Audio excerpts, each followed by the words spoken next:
Good evening, students, and we are again want to start the concept at the last point. तो मैं आप लोगों से कल जो डिस्कशन कर रहा था उसकी मूल कहानी क्या थी कि हम लोग एग्जिस्टिंग सेक्शन 28 को इस परिप्रेक्ष्य में पढ़ रहे थे कि वास्तव में ऐसी कौन कौन सी इनकम्स हैं जिनको कि हम बिजनेस और प्रोफेशन के हेड में एक टैक्सेबल इनकम के रूप में मान सकते हैं। तो अभी तक सामान्य तौर पर हम लोग यही समझा करते थे कि बिजनेस और प्रोफेशन के चैप्टर में एक एसएससी केवल बिजनेस और प्रोफेशन की ही इनकम को इस हेड की इनकम मानता है, लेकिन जबकि वास्तविकता क्या है, तमाम ऐसी इनकम्स भी हैं जिनको आप बिजनेस और प्रोफेशन के हेड में कंसीडर करेंगे। तो उसी संदर्भ में हमारी बात कल और उसके पहले भी 2 लेक्चरों में हुई।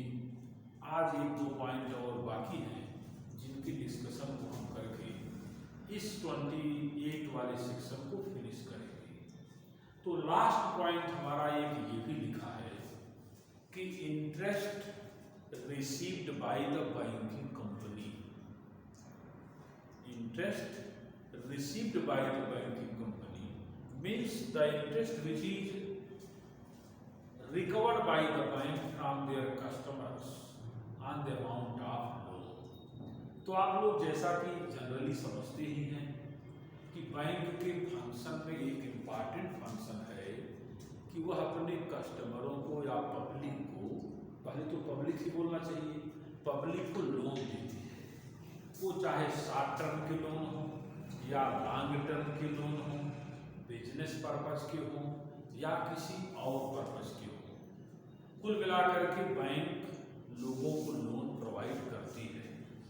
तो जाहिर सी बात है कि लोन के अगेंस्ट में कुछ न कुछ इंटरेस्ट भी चार्ज करती है। तो बैंक के लिए ये जो इंटरेस्ट की फिगर है यह इनकम फ्रॉम बिजनेस है, क्योंकि बैंक के कार्य में ये चीज कंसिडरेबल है। और एक बात जानते हैं, इतना तो सभी लोग समझते हैं, इसलिए कुछ हमारे पढ़ाने की जरूरत नहीं है। इस मैटर को थोड़ा सा और आगे बढ़ाते हैं। वो यह है कि अगर एक बैंक किसी कंपनी की सिक्योरिटी परचेज करे, सिक्योरिटी में से डिवेंचर, बॉन्ड, तो उस बैंक को उस कंपनी से जो इंटरेस्ट मिलने जा रहा है, यह इंटरेस्ट बैंक के लिए इनकम फ्रॉम बिजनेस है, न कि इनकम फ्रॉम अदर सोर्सेस। ये बात मैं क्यों बोल रहा हूँ? क्योंकि जनरली आपको नॉलेज है, आपने पढ़ा है interest on securities, interest from government securities, interest from business securities. Already आपने इस टॉपिक को पढ़ा था और सबके मन में रहता है कि किसी भी इंडिविजुअल को अगर कहीं से इंटरेस्ट मिलता है, वो भी अगेंस्ट सिक्योरिटी, तो उसको वह generally income from other sources में ट्रीटमेंट देता था। कहानी क्लियर है? तो इसीलिए यहाँ पर ये पढ़ाया जाना आवश्यक है कि एक इंडिविजुअल किसी कंपनी का डिवेंचर खरीदता है तो कंपनी से जो इंटरेस्ट मिला उस इंडिविजुअल के लिए इनकम फ्रॉम अदर सोर्सेस में ट्रीटमेंट होता है। लेकिन ठीक यही इंटरेस्ट अगर एक बैंक को एक कंपनी से अगेंस्ट सिक्योरिटी मिले तो उसके लिए इनकम फ्रॉम अदर सोर्सेस न होकर इनकम फ्रॉम बिजनेस है। इसके पीछे का कारण क्या है? कारण यह है कि एक इंडिविजुअल के लिए ये जरूरी नहीं है कि वह किसी कंपनी का सिक्योरिटी खरीदे, ये उसका फंक्शन नहीं है या जनरल एक्टिविटी नहीं है।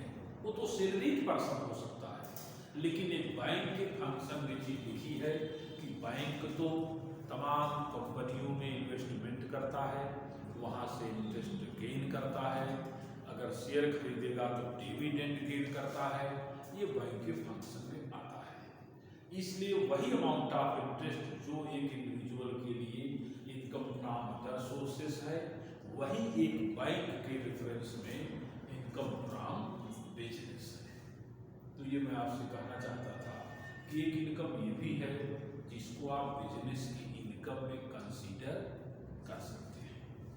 तो इस तरह से हम लोग करीब करीब 10 पॉइंट की चर्चा की 2-3 दिनों में, जो कि 28 सेक्शन को कंप्लीट करता है। अब after completing the existing section 28, we had to start the second important point under the head of business and profession, that is known as कि what is the exact pro forma to compute the taxable income which is generated by a businessman from their business or their profession। अब हम लोगों को अपने जो second step की पढ़ाई है उसमें क्या करना होगा, ये देखना होगा कि एक बिजनेसमैन बिजनेस की इनकम को माने टैक्सेबल इनकम को समझने के लिए किस तरीके के प्रोफार्मे का प्रयोग करता है। तो आइए मैं प्रोफार्मा आपके बोर्ड पर बनाता भी हूँ, उसको आप देख करके भी समझें और उसको लिख करके समझने की कोशिश करें।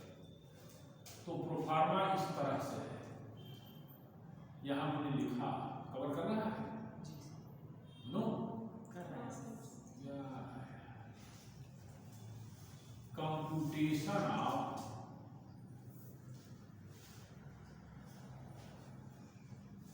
टैक्सेबल इनकम, और यहाँ लिख दिया फ्रॉम बिजनेस। आप आर प्रोफेशन, ये दोनों चीजें मैं लिख सकता हूं। तो मैं अपने स्टूडेंटों को एक बात समझा, सारे स्टूडेंट लोग ये समझे कि इस हेड की टैक्सेबल इनकम को जानने के लिए या कैलकुलेट करने के लिए हमारी बुक में और हम लोगों के माइंड में 2 तरह के प्रोफार्मे बताए गए हैं या दिए गए हैं, एक पार्टिकुलरली बिजनेस के लिए और एक पार्टिकुलरली प्रोफेशन के लिए। लेकिन एक बात आप ये जानिए, ऐसी कोई मजबूरी नहीं है कि आप बिजनेस के क्वेश्चन को पार्टिकुलरली उसी प्रोफार्मे से और प्रोफेशन के क्वेश्चन को पार्टिकुलरली एक सर्टेन प्रोफार्मे से ही बनाएंगे। का उसका क्या तरीका है? का उसका आप बिल्कुल फ्री हैं, आप चाहें तो दोनों प्रोफार्मे को दोनों के लिए प्रयोग में ला सकते हैं। लेकिन एक बात इस बात पर निर्भर करेगी कि किस प्रोफार्मे को आप यूज करें, यह डिपेंड करेगा आपके प्रूडेंस पर, आप कितने होशियार हैं। लेकिन एक तीसरी बात मैं बता दूं, being a student of commerce and net and JRF particularly, अगर हम नेट और जेआरएफ के रेफरेंस में बात करें तो आप सब लोगों को मालूम है कि हमको इस टॉपिक के बड़े बड़े सवालों को सॉल्व नहीं करना है। तो प्रोफार्मा नाम की जो लड़ाई है, इस पर कोई गहरी डिस्कशन हो, इसकी कोई बड़ी जरूरत नहीं है। इसलिए हमको केवल जान लेना ही सफिशिएंट होगा कि एक प्रोफार्मा होता है जिसके तहत हम बिजनेस या प्रोफेशन की इनकम को कंप्यूट कर सकते हैं। लेकिन इस गहराई में जाने की कोई जरूरत नहीं है कि कब हमें किस तरह के प्रोफार्मे का प्रयोग करना चाहिए। तो इसलिए आइए मैं आपको एक जनरल फिलॉसफी जो है उस पर इंट्रोडक्शन दे देता हूँ। 2 लाइन का प्रोफार्मा बनाऊंगा, चूंकि आपका जो पर्पस है वो न्यूमेरिकल नहीं है, तो हम थ्योरेटिकल पॉइंट ऑफ व्यू से ही बात करेंगे। सपोज कीजिए कि मिस्टर यक्स एक बिजनेस के मालिक हैं। Mister X is owner of a cloth mill. तो आपके पास एक कपड़े की मिल है और उसके आप सोल बिजनेस ओनर हैं, अकेले उसके ओनर हैं। तो जब आप उसके अकेले ओनर हैं, कपड़े का बिजनेस है, तो जनरली आप वही मेंटेन करते होंगे, trading and profit and loss account. तो चलो मान लेते हैं कि mister X has prepare trading and profit and loss account in respect to their cloth business, the year which is related here 22-23। 22-23 के रेफरेंस में यक्स ने अपने कपड़े के मिल का एक प्रॉफिट एंड लॉस अकाउंट हम लोगों के सामने प्रेजेंट किया। तो जाहिर सी बात है कि किसी भी प्रॉफिट एंड लॉस अकाउंट में लास्टली नेट प्रॉफिट दिया होता है, राइट है। तो मैं उसी नेट प्रॉफिट को एडजस्टमेंट करने की कोशिश कर रहा हूं। क्यों? क्योंकि हर इनकम टैक्स इंस्पेक्टर को मालूम है कि किसी भी बिजनेसमैन ने जो भी पीएल शो किया होगा तो निश्चित तौर पर उसमें सारी इंफॉर्मेशन एक्यूरेट तो नहीं होगी। क्यों? क्योंकि उसका जो पर्पज है, उसका पर्पज ये है कि फेक इंफॉर्मेशन को पीएल में दिखाएं और प्रॉफिट हमारा कम से कम शो हो, जिससे हमारी टैक्स लायबिलिटी मिनिमम बन पाए। तो ऐसी स्थिति में हर इनकम टैक्स ऑफिसर हर एक पीएल को देखने पर यही सोचता है कि निश्चित तौर पर ये पीएल फ्रॉड होगा, इंफॉर्मेशन फेक रखी गई होगी, तो वह उसको एडजस्ट करने की कोशिश करता है। और इसीलिए इस प्रोफार्मे का जो मेथड है उसको लोग एडजस्टमेंट मेथड के नाम से बोलते हैं। एडजस्टमेंट का मतलब ये हुआ कि यदि कोई इंफॉर्मेशन रैंडमली डेबिट की गई है तो उसको पीएल में जोड़कर पीएल को सही किया जाए, और यदि कोई इनकम क्रेडिट साइड में रैंडमली क्रेडिट है तो उसको हम वहां से सब्सट्रैक्ट करके उस प्रॉफिट के बैलेंस को एग्जैक्ट करने की कोशिश करते हैं। अगर मैं आपसे बोलूं तो इस तरह की पढ़ाई आप अपने जीवन काल में 2 बार कर चुके हैं। एक बार इंटरमीडिएट में जब आप बैंक रिकॉन्सिलिएशन स्टेटमेंट को पढ़ रहे थे तो वहां पर भी आपने वही रिकॉन्सिलिएशन की प्रोसेस को फॉलो किया, और जब आप बीकॉम में आए तो कास्ट एंड फाइनेंशियल वाले चैप्टर में भी आपने ठीक इसी प्रोसीजर को अडॉप्ट किया था जो कि आज मैं करने जा रहा हूं। तो इसका मतलब यह हुआ कि जो पीएल आपके सामने है उसमें जो नेट प्रॉफिट दिया है उसे लिख दिया जाए। तो उसको हमने क्या लिख दिया कि profit as per profit and loss account, ये मान लीजिए कोई सर्टेन अमाउंट है और यह अमाउंट कहाँ गिवन है, आपके प्रॉफिट एंड लॉस अकाउंट में। उसको यहाँ पर मैंने पीएल से उठा करके लिख दिया। अब इसमें हम कुछ चीजों को, कुछ ऐसी इंफॉर्मेशन है जिनको हम जोड़ देंगे। क्या जोड़ेंगे? कहा इसमें हम जोड़ेंगे all those amounts, all those items which are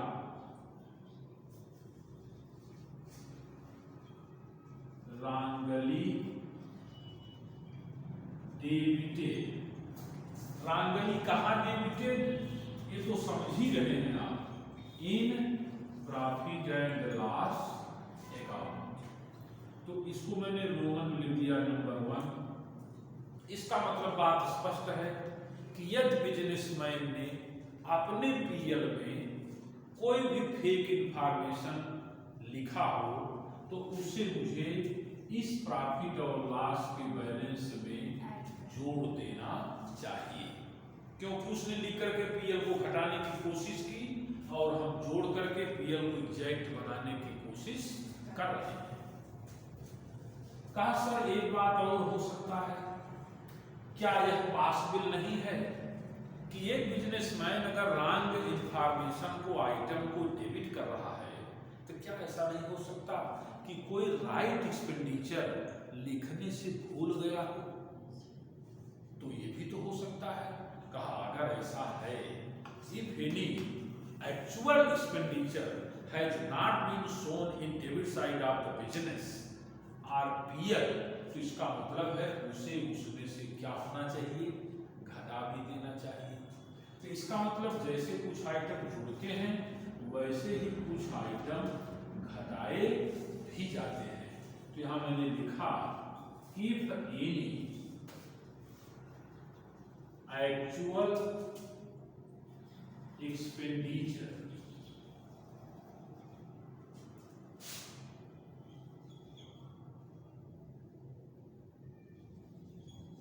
do not debited in profit and loss account। Cover कर रहा है। तो इसका मतलब यह हुआ कि अगर कोई एक्सपेंडिचर ऐसा था जो एक्यूरेट था, एक्चुअल था, लेकिन आप भूलवश उसको सब्सट्रैक्ट नहीं कर पाए, तो जाहिर सी बात है कि उसको सब्सट्रैक्ट कर देना चाहिए। कहां से सब्सट्रैक्ट कर देंगे, इसके जोड़ में से उस फिगर को हम लोग क्या करेंगे, माइनस कर देंगे। राइट है। अच्छा, और दूसरी चीजें, ऐसी कोई इनकम जिसे हम लिखने से भूल गए, ऐसा हो सकता है कि बिजनेसमैन के पास कोई ऐसी इनकम हो जिसे वह लिखने से भूल गया हो, तो उस इनकम को भी इस पीएल में जोड़ देना चाहिए। इसका मतलब पॉइंट नंबर 2 है, लिख दिया all those incomes that could not be credited। कहा ऐसी कोई इनकम जो इनकम तो ठीक थी लेकिन उसको हम क्रेडिट अगर न कर पाए हों तो उसे हमें इस पीएल में जोड़ देना चाहिए। अब मैंने कुल मिलाकर के 2 तरह के आइटमों की चर्चा की जिनको हम पीएल में जोड़ेंगे और ये हमारा एक बड़ा बैलेंस या टोटल हमें मिलेगा, और इसमें से हम 2 ही चीजों को घटाएंगे। क्या घटाते हैं, ऐसे एक्सपेंडिचर जिनको हम नहीं घटा पाए थे, रीजन कुछ भी हो, और एक चीज हम यहां से घटाएंगे।